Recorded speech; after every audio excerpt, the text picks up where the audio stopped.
Well, good morning. If you read the video title, this video is going to be about Casey Neistat. Pretty simple. But before we get to that, we got to clean this.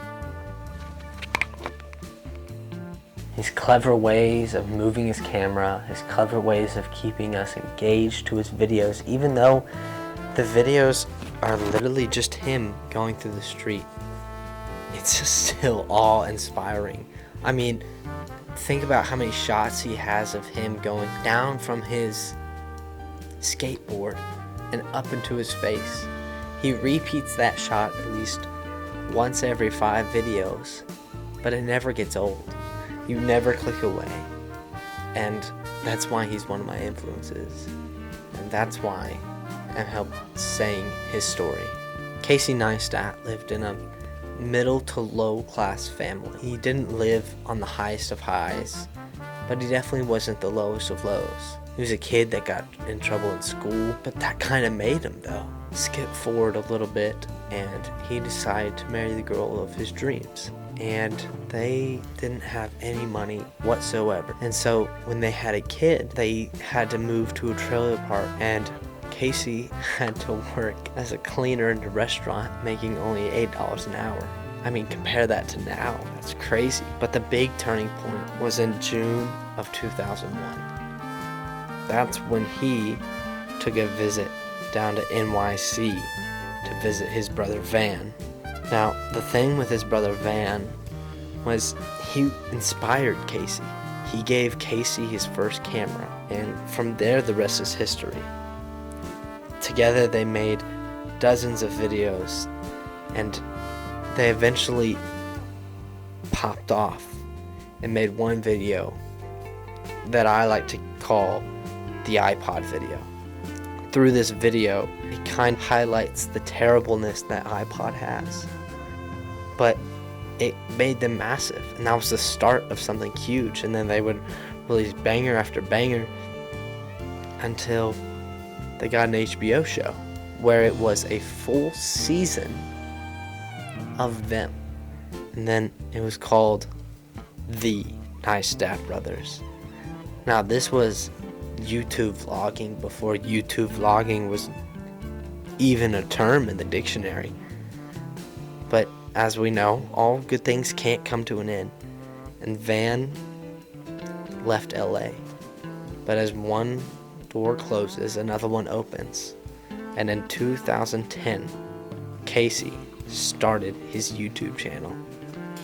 From there, he would post video after video until 2012 he got up to 55,000 subscribers. And at this point, he said to himself, I'm going to change the world. And he decided that on his 34th birthday, he would start daily vlogging. And that's what he did for years. But the question was, how long could this vlog last? Well, we now know the answer. It was over 600 days straight. I mean, he had wife and kids. He had to take care of his family. So with them in consideration, in November 19th of 2016, the vlogs came to an end. Now, the audience was sad, but his family was happy, and that's all he cared about. And he found a new purpose in life, was not just creating videos, but being a dad. Again, like he had been to his past son, Owen.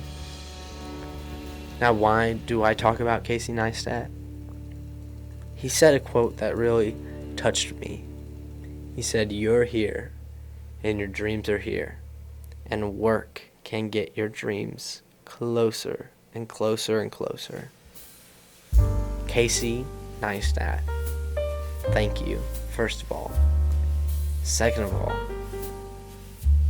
there's 4 things he taught me. The first is to push. Push beyond what you can think. Push beyond what you believe. Push beyond the work capacity of yourself.